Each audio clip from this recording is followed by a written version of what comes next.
I met Dr. Robert Pappas in 1998. And I was so impressed with him because of his integrity. He knows more about essential oil chemistry and essential oil science than anyone in the world. How is that?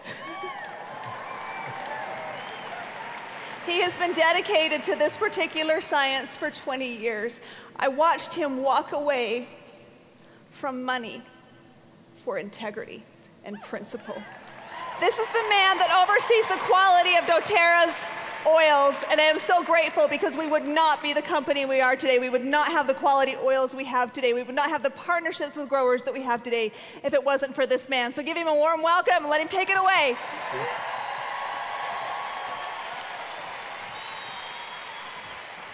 Thank you. Thank you, Emily. Thank you. Wow, you guys have grown up. The last time I was here in 2012, I believe you had 7,500 people. So this is quite an improvement.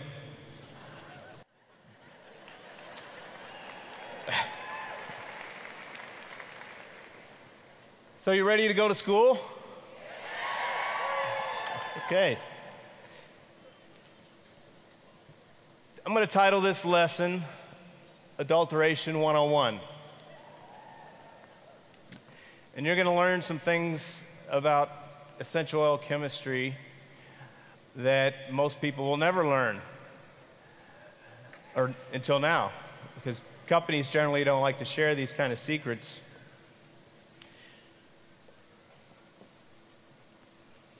So I've classified 4 basic types of adulteration that occur in the essential oil industry. And I'm going to start talking about the simplest type, which I call type 1, or non-volatile addition. And this used to occur more often than it does today, but it still occurs in mainly in the heavier oils like sandalwood oil and things like that. It's basically where you take a heavy carrier or just a synthetic, what we call a perfume diluent, and add it to an essential oil. Obviously, this would decrease the cost of the oil. And because essential oils are volatile, we can analyze them by GCMS. When you put something in an essential oil that's not volatile, it will not come off the GC column. So someone who's maybe not very experienced in essential oil analysis could potentially analyze an essential oil that had been cut with a non-volatile, run it on the GC, and it looks completely normal.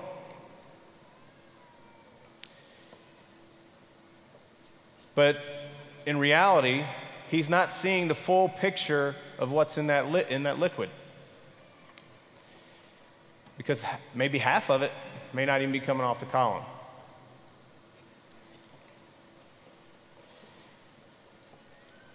This is not as common. It's basically the crudest form of adulteration, and it doesn't take much skill unless you want to do it in a way that will also fool someone who is going to be doing optical rotation, refractive index, specific gravity, because usually when they adulterate an essential oil with a carrier that's non-volatile, it will throw these physical constants off. But if the person doing the adulteration is skilled enough, he could pick the non-volatile component such that it will not change the expected range of the optical rotation, the specific gravity, and optical rotation. Refractive index, sorry. So, how do you tell? Good question. Here's a sample of sandalwood that's been adulterated. Now, I haven't listed the components that are there, but the largest peak there would be alpha xantholol. The second largest peak would be beta xantholol. Every peak that would show up there and to be printed out on the printout would be exactly as we would expect for a good Indian sandalwood. This is a sample of pure sandalwood. So you can see it looks pretty much the same. But pay attention to the little number that's up in the corner, the left-hand corner of that chromatogram. I don't know if you can see it. On this sample, oh wait, I'm sorry, this one is the, I can't really see it this far away. But if the little number up in the corner is 11,000, is that right? Okay. That is the adulterated sample. Now go back one. There you go. Now look up in the corner and look at that number. And you should see 21,000, or 21 million, sorry. The other one was 11 million. This is 21 million and change. And that number is what's called the TIC, or the total ion chromatogram.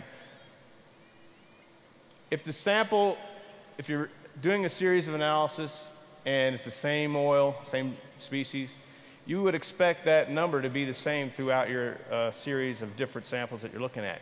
When it's drastically cut, that tells you there's a large percentage of that liquid that is not coming off the GC column. And it's amazing how many analysts overlook that number. You can do some further tests to confirm your suspicions by putting an internal standard in the sample and then seeing if that internal standard measures up to what you expected, and that would confirm your suspicion. And this is what we do in these situations to be able to tell. So this is not one that's really ever going to get past us, but it does get past a few other, some different labs around the country. The next type, which is getting a little more advanced, the next type of adulteration is what I call type 2, or a secondary species addition. Really, this should say secondary species or natural isolate from a secondary species, because both of these are commonly used. A perfect case in point would be cassia and cinnamon bark, that system. It's basically, you're taking a less expensive species which produces a similar oil, chemically speaking, and using it to blend in a more expensive oil. So cinnamon bark is about 3 times or more the price of cassia. And it's real tempting for people who know a little bit, just a little bit, enough to be dangerous about the chemistry of essential oils, to say, oh, well, cassia, cinnamon bark, they smell really close. We can blend these together, no one's going to find out. The problem with that is if you know the chemistry of these oils, even though, yes, cassia and cinnamon bark both have their main component is cinnamic aldehyde, which is the largest peak you see there. That's for cassia.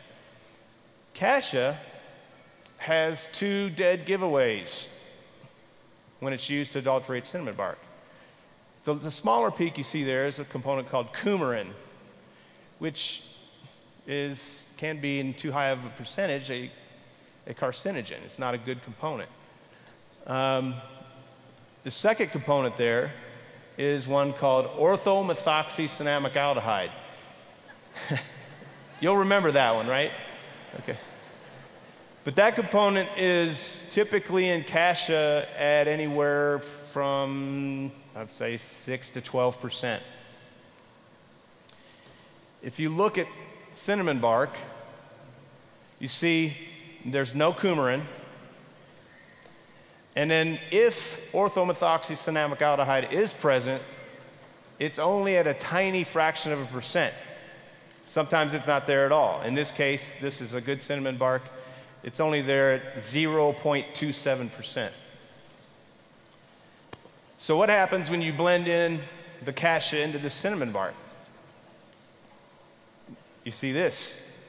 This is an actual sample that's actually on the market right now, where you can clearly see it has about almost 1% of coumarin and about almost 10% of orthomethoxycinnamic aldehyde. Clear, unquestionable adulteration of cassia into the cinnamon bark at probably close to 50%.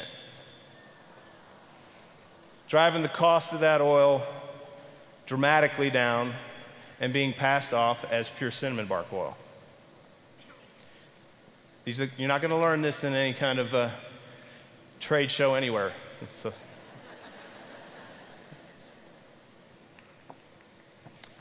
Now, the other half of this type 2 adulteration, secondary species or natural isolate addition, is the case where we have, with the adulteration occurs when instead of the whole oil from another species is added, a very pure single component that's isolated from another essential oil. It's something that's available cheaply, but it's still natural. We'll test natural in all of its respective tests. And that thing is pulled out, isolated, and then added to an essential oil. Good example of this is with frankincense oil. Very important oil to all of us. And frankincense always has a good amount of alpha-pinene in it. And so it's very tempting to take alpha-pinene that would be isolated from, say, a turpentine source, a natural product formed from various different conifer trees, and take that cheap alpha-pinene, which normally sells for less than $10 a kilo, and dump it into your frankincense oil. Again, this is a commercial sample from another source that we will not name that has 80% alpha-pinene, which is extremely high. When you look at a sample of the doTERRA frankincense, we see it's much more complex if you look at the other peaks there relative to the main peak, which is alpha-pinene. And alpha-pinene typically will range 40 to 50%, let's say. And this is where it should be for a good quality frankincense.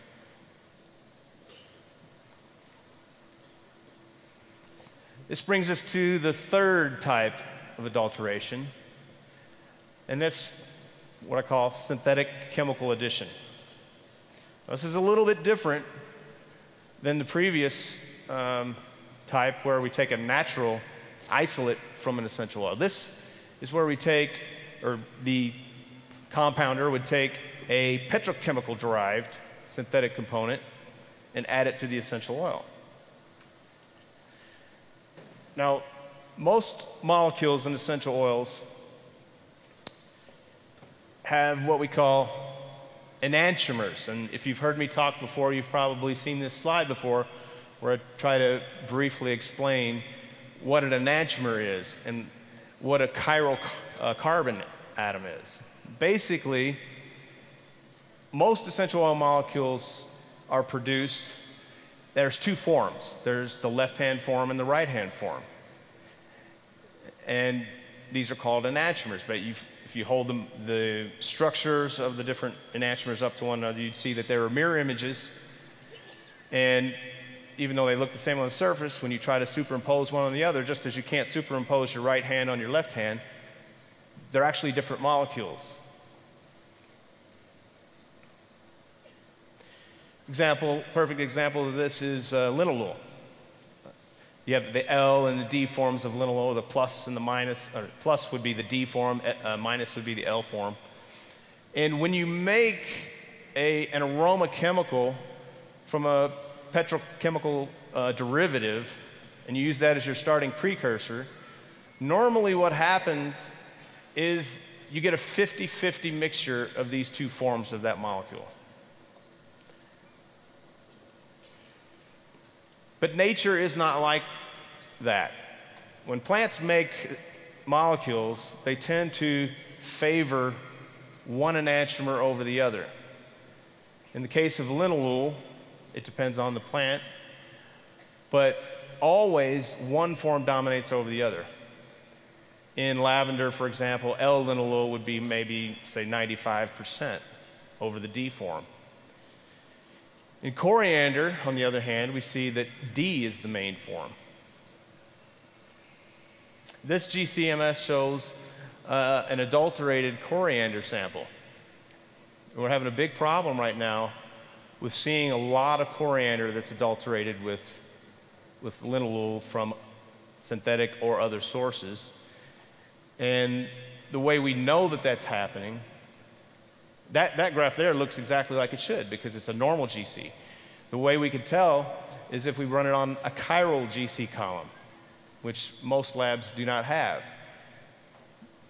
Now that graph there shows, after we run the coriander on the chiral column, those two large peaks are both linalool. Now we've split them apart, which we couldn't see on a normal GC column before, and most people would not see. Now we can get an idea of the percentage of L versus D. In true coriander oil, that ratio should be about 84 to 16, D to L. In this sample, again from a competitor, we see it's about 70-30. This changes the optic rotation, gets it out of spec, but we can also prove, it's concrete proof, that when this ratio is thrown off, that some linalool from another source has been added to jack up that L, basically double where it should be. And so we know that there's been a significant cut with something else to get the cost down.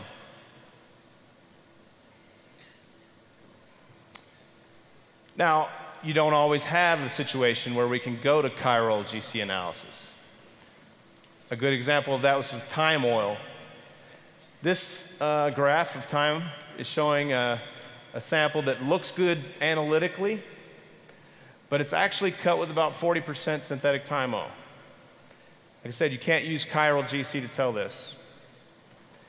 And the reason is thymol is one of the few molecules that is found in essential oils that has no chirality, has no enantiomer. So it doesn't matter if it's made from a synthetic source or a natural source, there's only one thymol, there's no L and D form. And it's available in very high purity. This is a GC of a commercial sample of a very cheap synthetic thymol. And you see it's just one peak. I mean, we searched the baseline, and this product is as pure as you can get. There's other things in there that are unidentifiable. There's always some impurity in everything.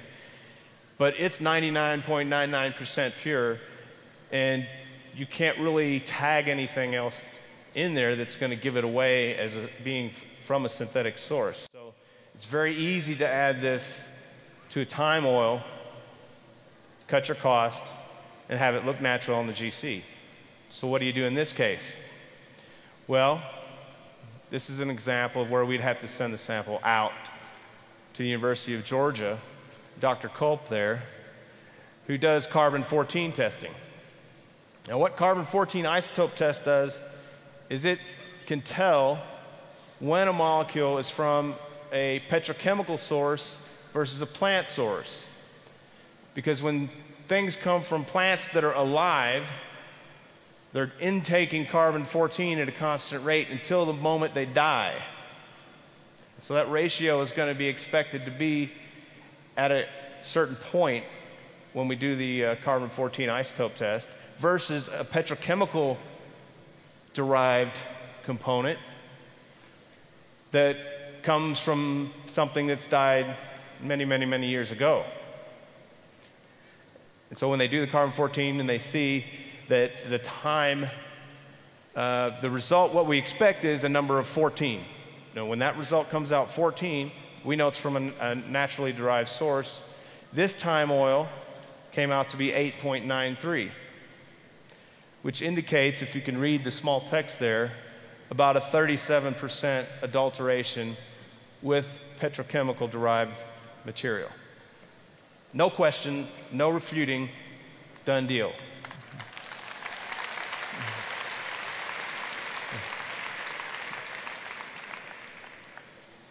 The final type of adulteration is what I like to call synthetic chemical from natural precursor addition.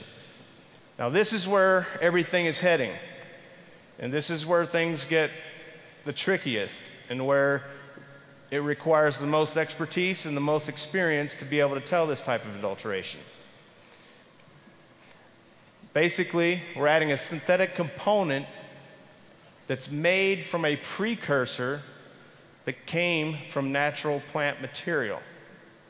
Now that sounds complicated, but it's really not that.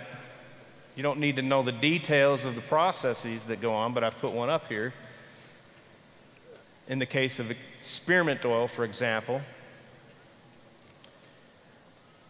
carvone, L-carvone in particular, is the main component in spearmint oil. This spearmint oil looks completely natural on the GC, and it will pass as natural by 99% of any lab that tests it. But we know, beyond a shadow of a doubt, that it's been adulterated. And the reason we know it is by that tiny little peak, okay? The larger peak to the right is the carvone at about 48%. The little bitty peak to the left of that is there at a fraction of a percent, and it's a peak of a nitrogen-containing molecule. That's what we call a synthetic marker peak. And most people will not know what to look for. They will not be able to find this peak because it's not going to be in any GCMS library that you can buy commercially. The only way you can know about it is knowing the chemistry that goes behind making these molecules. And the reason that peak is there is because this particular carvone was made from a process that starts with natural D-limonene from citrus.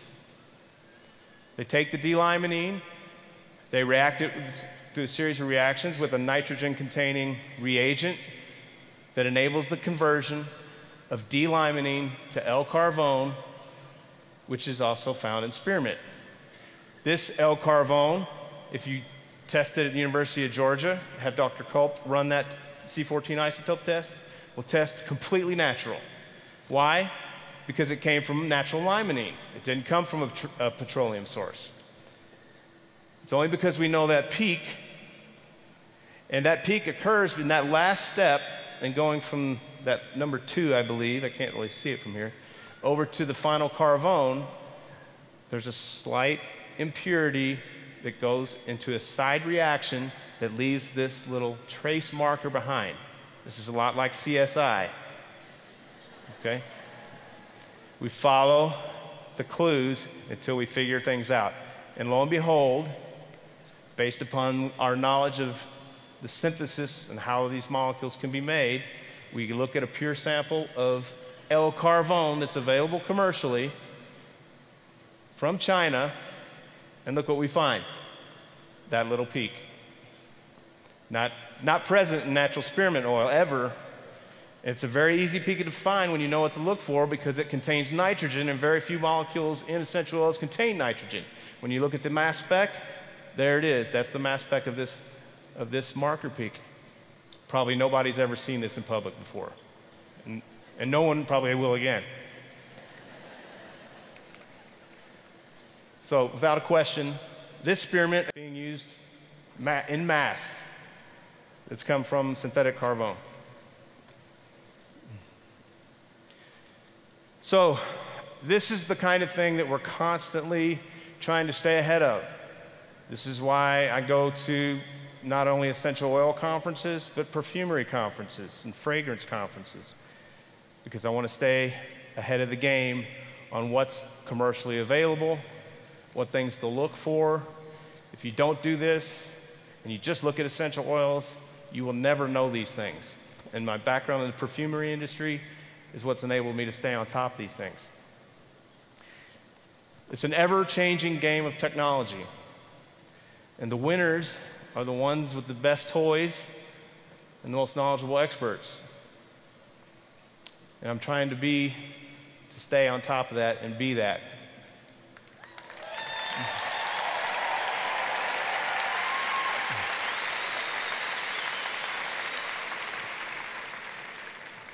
So you see there, these are the typical tests we do daily.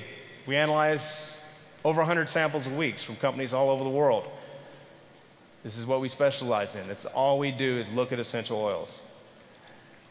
So through GCMS, chiral GCMS, optical rotation, refractive index, specific gravity, carbon-14 isotope test, all these things are necessary to stay on top and get the quality that doTERRA desires. You can continue to see more about what I'm doing on Facebook, on my Essential Oil University Facebook page at facebook.com, Essential Oil University. You stay on top of debunking the latest myths, to showing you new, unusual oils that are being distilled, to things that I'm just doing in the lab myself.